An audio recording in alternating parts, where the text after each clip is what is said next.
औज़ुबिल्लाहिमिनश्शैतानिर्रजीम बिस्मिल्लाहिर्रहमानिर्रहीम अस्सलाम वालेकुम डियर स्टूडेंट्स, कैसे हैं आप? अल्हम्दुलिल्लाह मैं ठीक ठाक हूँ। हम कर रहे हैं STA 301 की सीरीज़, जिसका हम आज लेक्चर करेंगे 36 नंबर 36, जिसमें हम पढ़ेंगे कि आप टेस्टिंग डिस्ट्रीब्यूशन, मतलब टेस्टिंग को डिस्ट्रीब्यूशन में कैसे लेके जाओगे, कैसे यूज़ करोगे टेस्टिंग के लिए डिस्ट्रीब्यूशन को, जी को, टी को, काई स्केल डिस्ट्रीब्यूशन को, एफ डिस्ट्रीब्यूशन को, ठीक है ना। तो अब देखें 36 से 45 तक ऑनवर्ड स्टार्ट होगा ये काम, तो ये आपने ध्यान से करनी है। ओके, तो चलें, अगर आप हमारे चैनल पर न्यू तो सबसे पहले हमारे चैनल को सब्सक्राइब करें और फेसबुक पे ज़्यादा से ज़्यादा हमारे लिंक को शेयर करें और व्हाट्सअप ग्रुप में ज़्यादा से ज़्यादा शेयर किया करें। और आज के लेक्चर्स के स्टार्ट करने से पहले एक अच्छी बात कर दें कि हमेशा मेहनत करने से सारा कुछ मिलता है, कभी भी शॉर्टकट नहीं यूज़ करना। आपने मेहनत करेंगे तो आपको मंजिल मिलेगी, और अगर नीयत साफ़ होगी तो मंजिल आसान होगी। ठीक है, मेरे लिए भी दुआ किया करें, अपने लिए भी, मतलब कि ज़्यादा से ज़्यादा जो है ना मेहनत करके दुआ किया करेंगे कि या अल्लाह आपको अच्छी से अच्छी मेहनत का फल दे। ठीक है ना, मेरे लिए भी और आप अपने लिए भी, ठीक है, और मेरे माँ बाप के लिए भी। चलें जी, स्टार्ट करते हैं लेक्चर। सबसे पहले मोस्ट इंपॉर्टेंट टॉपिक है ये वाला आज का। समझ लें इस तरह जैसे ज़िंदा बंदे को मौत ज़रूरी है, ठीक है ना, इस तरह ये लेक्चर इंपॉर्टेंट है। 36 से ऑनवर्ड 45 तक लाजमी आज का बेसिक जो है ना वो कंसेप्ट है, ठीक है ना। तो सबसे पहले देखें टाइप 1 एरर। टाइप 1 जो एरर है वो एरर बेसिकली बच्चों को समझ नहीं लगती ये क्या बला है। टाइप 1 एरर या 2 ये क्या चीज़ें हैं, इसके दरमियान डिफरेंशिएट नहीं कर पाते कि ये पता नहीं क्या चीज़ है। तो ये देखें ज़रा, एफ जी, if we reject the null hypothesis when it is actually true. एक बंदा ट्रू है, उसे फिर भी रिजेक्ट कर दिया गया है, ये वो कहने की कोशिश कर रहा है, ये स्टैट की लैंग्वेज है। एक बंदा ट्रू है फिर भी उसे रिजेक्ट कर दिया गया है, तो ये टाइप 1 एरर है जी। देखें ज़रा एग्जाम्पल इसकी, देखें एग्जाम्पल देखेंगे ना, एग्जाम्पल से ज़्यादा क्लियर हो जाएगा। देखें एग्जाम्पल है, a deserving player is not select in the team. एक अच्छा प्लेयर है, डिज़र्व करता है, अच्छा प्लेयर है, उसकी परफॉर्मेंस बहुत ज़बरदस्त है, लेकिन वो टीम में सिलेक्ट नहीं हो रहा। तो वो कौन सी टाइप है? Type 1 error. मतलब कि एक चीज़ बंदा उसके लिए एप्लीकेबल है, बिल्कुल उसके लिए एक्यूरेट है, लेकिन वो फिर भी सिलेक्ट नहीं हो पा रहा। ये इस तरह की एग्जाम्पल पेपर में आ चुकी है, ठीक है ना, कि इस तरह की एग्जाम्पल कौन सा एरर है, 1 या 2 है। तो एक बंदा बड़ा परफेक्ट है उस चीज़ के लिए, लेकिन वो फिर भी सिलेक्ट नहीं हो पा रहा, तो वो कौन सी एरर है? टाइप 1 एरर, ठीक है ना। अब आगे देखो, दूसरी एग्जाम्पल है, innocent person is punished bye police. एक मासूम बंदे को मारा जा रहा है, पुलिस मार रही है, हालांकि उसका कोई कसूर नहीं है, तो ये भी टाइप 1 एरर है, ठीक है ना। उसके बाद आपके पास है टाइप 2 एरर। समझ लगी बात की कि if we accept are null hypothesis. हाँ, नल हाइपोथेसिस, देखो नल हाइपोथेसिस, एक आपका नल हाइपोथेसिस है, ठीक है ना। नल का मतलब क्या होता है? नल का मतलब होता है कि एक बंदा सही नहीं है, एक बंदा, स्टैट की लैंग्वेज है ये, एक बंदा सही नहीं है लेकिन फिर भी सिलेक्ट हो गया, या इस तरह कि एक बंदा उसके काबिल ही नहीं है लेकिन फिर भी उसको वो चीज़ मिल गई, जॉब मिल गई, तो वो क्या होगा? नल हाइपोथेसिस के अंदर वो होगा आपका टाइप 2 एरर। कैसे? इसकी एग्जांपल देखेंगे ज़्यादा क्लियर हो जाएगा। आप वीक स्टूडेंट में बी पास्ड बाय एग्जामिनर। एक इतना स्टूडेंट वीक है लेकिन फिर भी वो क्या हो गया? वो पास हो गया, किसके करवाने पे? एग्जामिनर के। तो ये टाइप 2 एरर है। उसके बाद नल हाइपोथेसिस। नल हाइपोथेसिस क्या चीज़ है? नल हाइपोथेसिस देखें, यहाँ पे नाम लिया गया ना, तो यहाँ पे पता चल जाएगा नल हाइपोथेसिस क्या चीज़ है। A null hypothesis is a hypothesis which is to be tested for possible rejection under the assumptions. Assumptions हैं आपके पास, आप अजम्पशंस को मद्देनजर रख के ये बताओगे कि ये जो हमारा मतलब कि एक मफरूज़ा है, ये हमारा एक आर्टिकल है, आया कि ये आर्टिकल हमारे लिए सूटेबल है या नहीं। तो अगर सूटेबल है तो एक्सेप्ट कर लेंगे, अगर नहीं सूटेबल तो रिजेक्ट कर देंगे। समझ लगी बात की? इस तरह क्वेश्चन में आगे एग्जाम्पल पढ़ेंगे ना तो आपको ज़्यादा क्लियर समझ लगेगी।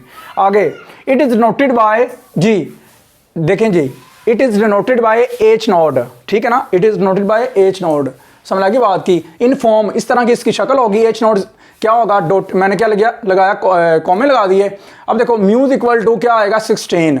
उसके बाद आपके पास आ जाएगा इसी का उलट, alternative hypothesis when null hypothesis is rejected. यहाँ पे क्या आया था? देखो, is rejected then then alternative hypothesis accepted, जब एक्सेप्ट करेंगे तो वो आपका बनेगा नल हाइपोथेसिस, जब रिजेक्ट करेंगे फिर एक्सेप्ट किसको करेंगे, अल्टरनेटिव हाइपोथेसिस को। तो देन हमारे पास इन फॉर्म इसकी क्या होगी, H1 जी dotted mu not equal to 16, ये इक्वल आएगा, ये नॉट इक्वल आएगा। यू अंडरस्टैंड ना जी डियर स्टूडेंट्स। आगे एग्जांपल हम करने लगे हैं। एग्जांपल आपके पास है जो अब स्टार्ट होगी लेक्चर नंबर 36 के फ़ौरन जो है ना पहले एग्जांपल है। वो एग्जांपल ये है कि एक जो है ना मतलब कि सर्वे किया गया, तो उस सर्वे में जो वैल्यू दी गई है ना, सबसे पहले मैं बात करता हूँ, हमेशा बात याद रखनी है यहाँ पे आपको कैसे हिंट का पता चलेगा कि ये सैम्पल प्रोपोर्शन के हिसाब से आपने इसका इंटरवल निकालना है। तो इसने इंटरवल लास्ट में इंटरवल ही पूछा हुआ है कॉन्फिडेंस 99 के लिए, लेकिन कैसे पता चलेगा कि आपने इसका जो है ना मतलब पी कैप के लिए लेकर फार्मूला चलना है और ये पी कैप निकालना है।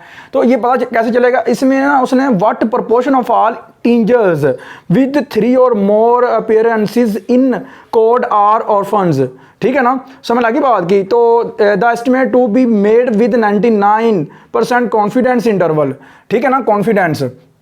तो अब देखो सबसे पहले एक बात याद रखनी है कि n जो होगा वो आपका सबसे बड़ा नंबर होगा, वो सैंपल होगा, वो आपको दे दिया उसने 634, और उसके बाद n में से x होगा, समझ लगी बात की।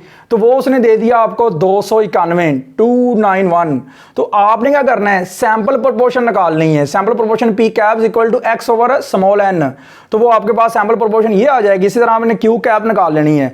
आपके ना बुक में फॉर्मूला कुछ इस तरह लिखा होगा उसने, ये देखें जरा, कुछ इस तरह लिखा होगा P cap into 1 minus P cap. तो ये जो 1 माइनस पी कैप होता है बेसिकली क्यू कैप के इक्वल होता है, ये याद रखना आपने, मैंने ये यूज़ किया ज़्यादा। तो देखो क्यू कैप कैसे निकालेंगे, equal to 1 minus P cap equal to आपके पास क्या आ जाएगा, ये आंसर आ गया, ठीक है। लेवल ऑफ सिग्निफिकेंस 99% का दिया गया, तो वो आएगा 1 माइनस अल्फा इक्वल टू 99%। तो यहाँ से अल्फा की वैल्यू निकाल लेनी, जैसे हमने पीछे प्रीवियस लेक्चर्स में काम किया था लेक्चर नंबर 35 में। तो वो आपने क्या करना है, ये एक और बात याद रखनी है, आपने जितने भी सैंपल प्रोपोर्शन की बात करनी है ना, जितने भी सैंपल प्रोपोर्शन की, अभी सैंपल प्रोपोर्शन की बात कर रहे हैं। पहले तो लेक्चर नंबर 35 में ना हमने जी डिस्ट्रीब्यूशन की बात की थी, वहां पे हमारा सारा का सारा जी यूज हुआ था, ठीक है। तो अब सैंपल प्रोपोर्शन की बात हो रही है। सैंपल प्रोपोर्शन के लिए हमेशा जी डिस्ट्रीब्यूशन यूज होता है, ये आप लिख लें नोट्सों में, ठीक है। तो ये अल्फा बाई 2 कर दिया, तो अब जी टेबल वैल्यू देखनी है, इसकी टेबल वैल्यू क्या निकलेगी, जी अल्फा बाई 2 की टेबल वैल्यू देखें ज़रा, आपकी निकलेगी 0.005 पे टेबल वैल्यू कौन सी निकलेगी जी, पेज नंबर 292 निकालें। 292 पे आप कॉलम नंबर देखें 6, उसके बिल्कुल लास्ट पे चले जाएं 2.576 या 5, ठीक है ना। तो देखो ज़रा, ये जो ना ये टेबल वैल्यू आपने लगा लेनी है ध्यान से। तो ये राउंड ऑफ करके ना 57 को उसने क्या कर दिया 58 कर दिया है, समझ लगी बात की, राउंड ऑफ करके। तो ये जो कॉलम नंबर 6 है, कॉलम नंबर 6 1 2 3 5, ठीक है जी, 1 2 3 4 5 6, हाँ जी, कॉलम नंबर 6 में बिल्कुल लास्ट पे पड़ी हुई है ये वाली वैल्यू 0.005 पे, पेज नंबर 292 पे, ठीक है ना। ये आपने टेबल वैल्यू लगा लेनी है। Has we note at formula लगाना है, पुटिंग वैल्यूज करनी है। तो देखो ये पुटिंग वैल्यू पी कैप की वैल्यू लगानी है, क्यू कैप की लगानी है और ओवर एन की वैल्यू लगानी है। सारा सॉल्व आउट करने के बाद ये आ जाएगा, फिर माइनस करना है, फिर एक दफा प्लस करना है, ये इसका आंसर आ गया। आगे वाली एग्जांपल आपने खुद करनी है, वो बड़ी सिंपल उसने प्रोपोर्शन में दे दिया सारा कुछ। उसने ये प्रोपोर्शन पहले दी हुई है 290 ओवर 500 वाली, ये प्रोपोर्शन आपको पता चल जानी चाहिए, ये x होता है और ये क्या होता है n होता है, ठीक है ना। तो इसने प्रोपोर्शन उसने पहले गिवन दी हुई है, तो आपने क्या करना है, प्रोपोर्शन निकाल लेनी है, पी कैप, इसी तरह क्यू कैप निकाल लेनी है। तो 1 में से माइनस करके क्यू कैप आ जाएगा। इसी तरह 1 माइनस अल्फा जो 90 क्या दिया हुआ 95%, हाँ बिल्कुल जी, 95% फॉर पी, ठीक है ना। तो वो आपने निकाल लेना। यहाँ से निकालने के बाद आपने क्या करना है, 2 पे डिवाइड कर देना, 0.025 आएगा। फिर आपने क्या करना है, जी की वैल्यू देखनी है, टेबल वैल्यू 0.025 में। तो वो देख लेते हैं 292 पेज पे, हाँ जी, 1 2 3 4, चौथे आप कॉलम में चले जाओ, 1.960, ये आपकी जी की वैल्यू निकल आई, ठीक है ना। समझ लगी बात की। बाद में आपने क्या करना है, ये फॉर्मूला लिखना है पुटिंग वैल्यूज करके, फिर आपने एक दफ़ा माइनस करके एक दफ़ा प्लस करके इंटरवल निकाल लेना है। समझ लगी बात की ना, आई होप समझ लगी होगी। तो ये आपने ध्यान से कर लेना, ओके जी डियर स्टूडेंट्स। आगे जो है ना, अब 2 तरह की जो ना पॉपुलेशन प्रोपोर्शन आपको जो ना वो रिक्वायर्ड होगी, आपको गिवन दी जाएगी। देन आपने क्या करना है, उसे यूज़ करके आपने उनका इंटरवल निकालना है। ठीक है, चलें करते हैं काम। सबसे पहले फॉर्मूला है मेरे पास कि confidence interval for P1 minus P2 paper में अगर क्या रहता है P1 प्रपोर्शन 1 माइनस प्रपोर्शन 2, तो उसके लिए जो इंटरवल यूज़ होगा ना वो ये फॉर्मूला यूज़ होगा। समझ लगी बात की। उसके बाद ना एग्जांपल है, गिवन डाटा है, डाटा कैसे कैसे गिवन मैं बोल देता हूँ, ठीक है ना। In a pool of college students in a large university, 300 में से आप जी 300 of 400 students living in students, ठीक है ना, living in students residency hostels, hostel की रेजिडेंसी है मतलब हॉस्टल में रहते हैं, कितने में से 400 में से 300, ठीक है। उसके बाद आगे क्या लिखा हुआ है, approved a C10 course of action वेराज 200 of 300 students not living in students, मतलब 300 में से ना 200 स्टूडेंट्स हैं वो कॉलेज में नहीं रहते। डाटा 1 और डाटा 2 में ये उसने कह दिया 300 स्टूडेंट्स में से 200 स्टूडेंट जो है ना वो क्या है, वो हॉस्टल में नहीं रहते। ठीक हो गया, समझ लगी बात की। तो इट मीन के जो बड़ा नंबर है वो क्या है, n है, जो छोटा है वो x है। ठीक है, तो ये हो जाएगा P1 कैप ऊपर वाला पहली स्टेटमेंट और दूसरा हो जाएगा P2 कैप। ठीक है, ये आपने निकाल लेनी है। देखें गिवन डाटा x1 आ गया छोटा नंबर और n1 आ गया बड़ा नंबर। इसी तरह P1 निकाल लो, दोनों को डिवाइड करके ऊपर रखो x1 नीचे रखो n1, तो ये निकल आया। फिर इसी तरह Q कैप निकाल लो, वो 1 माइनस P कैप से आएगा तो वो आएगा 0.25। ओके हो गया। उसके बाद क्या करेंगे, उसके बाद आप करोगे एंड x2 जो है दूसरा डाटा जो गिवन दिया गया जो कि कॉलेज में नहीं रहते, नॉन लिविंग इन हॉस्टल, ठीक है ना, उसका भी आप सेम इसी तरह क्यू कैप तक निकाल लेना। फिर कॉन्फिडेंस इंटरवल जो निकालना है वो 90% का दिया गया है। कितने परसेंट का दिया गया, 90% का दिया गया है। तो आप क्या करना है, आपने 1 माइनस अल्फा करके 90% आपने इसे उठा के तो ले आना है, 100 पे डिवाइड भी कर देना, अल्फा माइनस उधर जाके प्लस हो जाएगा और इसके आप आंसर निकाल के 2 पे डिवाइड कर देना। इसी तरह ही आपकी टेबल वैल्यू जो है ना वो आप निकालनी पड़ेगी। वो मैं बता लेता हूँ टेबल वैल्यू कौन सी है जी, 0.05। 0.05 आप तीसरा कॉलम देख लो और उससे बिल्कुल लास्ट पे चले जाओ 292 पेज पे, तो 1.645, ठीक है, ये आपकी टेबल वैल्यू आ गई। एज वी नो डैट, इस तरह ही वो फॉर्मूला जो ऊपर लिखा हुआ था वो लिख लेना है, पुटिंग वैल्यूज कर लेनी है। तो P1 cap minus P2 cap ये टेबल वैल्यू आ जाएगी और यहाँ पर आप दोनों को मल्टीप्लाई कर दो, दोनों वैल्यूज को, इधर भी दोनों को मल्टीप्लाई कर दो, डिवाइड कर दो इनके सैंपल्स पे। ठीक है ना, समझ लग रही है बात की ना। ओके, फिर आपने क्या करना है, इनको सारा सॉल्व करके स्क्वायर रूट के अंदर वो आपने मल्टीप्लाई कर देना है और एक दफ़ा माइनस कर देना और एक दफ़ा प्लस कर देना है। ओके, हाई होप समझ लगी होगी। करते हैं अब आगे, लास्ट पे है ये, अब जा रहा है, इसका अख्ताम होने को जा रहा है लेक्चर का, तो ध्यान से आपने जो है ना इसकी चीज़ें कर लेनी है। और एक और मैं चीज़ क्लियर कर देता हूँ, इसकी जो एंड पे डेफिनेशन थी ना वो मैंने स्टार्ट पे जो है ना वो पहले करवा दी थी आपको, ठीक है ना। स्टार्ट पे मैंने डेफिनेशन आपको क्लियर करवा दी थी, टाइप 1 एरर और टाइप 2 एरर और उसके बाद अल्टरनेटिव और नल हाइपोथेसिस, ये मैंने आपको क्लियर करवा दी थी। ओके जी डियर स्टूडेंट्स, अब एग्जाम्पल्स जो है ना बहुत ज़्यादा इंपॉर्टेंट है। ये एग्जाम्पल बहुत टेक्निकल हैं लेकिन अभी तक ये एग्ज़ाम में आई तो नहीं है, वैसे सीधी सी बात है। मैं कहूँ आपको कि ये बहुत इंपॉर्टेंट है, मतलब एग्जाम्पल में आई, एग्ज़ाम में आई है ये वो। तो ये जो है ना टोटली एक टेक्निकल सा कंसेप्ट है, लेकिन अगर PDF में बुक में दिया गया तो मे भी हो सकता है कि इसमें कोई ना कोई लॉजिक हो वो पेपर में दे दे, तो वो करनी तो पड़ेंगी आपको, ठीक है ना। तो टेक्निकल है, मैं पढ़ता हूँ स्टेटमेंट और पता चल जाएगा कि आपने दोनों में n कैसे मालूम करना है, दोनों में सैम्पल साइज़ मालूम करना है, ठीक है ना। चलें जी, पहले एग्जाम्पल में पढ़ता हूँ जी। सबसे पहले है जी, research worker wishes to estimate the mean of a population using sample sufficiently large that the probability will be 0.95, मतलब कि यहाँ पे कॉन्फिडेंस इंटरवल जो है ना वो प्रोबेबिलिटी की बात कर रहा है कि वो जो मतलब कि कॉन्फिडेंस इंटरवल है वो 95% है। That the sample mean will not differ, will not differ, ये देखो विल नॉट डिफ़र की बात हो रही है। तो यहाँ देखो आगे देखना है, will not differ from the true mean by more than 25% of the standard deviation. देखो मीन की बात कर रहा है, डिफ़र तो दोनों मीन है, एक्स बार भी मीन है, म्यू भी मीन है, दोनों का डिफ़र लेना है। और डिफ़र हमेशा बात याद रखना पॉजिटिव होता है, उसका मोड ले लेना है, उसका क्या करना है, मोड ले लेना है। और एक और बात याद रखनी है, लेक्चर नंबर आई थिंक 23 में या 24 में मैंने एक डेफिनेशन करवाई थी प्रोबेबिलिटी की, भला किसकी, किसकी थी भला? एफिशिएंसी की, ठीक है ना, एफिशिएंसी की। तो एफिशिएंसी के लिए हमने डिनोट किया था वो को ई के इक्वल होगा या ई से लेस प्रोबेबिलिटी होगी, तो वो डिफर के लिए जाएगी। तो डिफर जब भी कहेगा आपको मीन का, तो वो होगा X bar minus mu mod equal to E equal to जो उसने गिवन दिया होगा। उसने गिवन कितना दिया है? उसने दिया है 25% ऑफ दिस स्टैंडर्ड डेविएशन। तो देख लेंगे स्टेटमेंट के अंदर होगा, तो ये इसने गिवन वैल्यू दी है।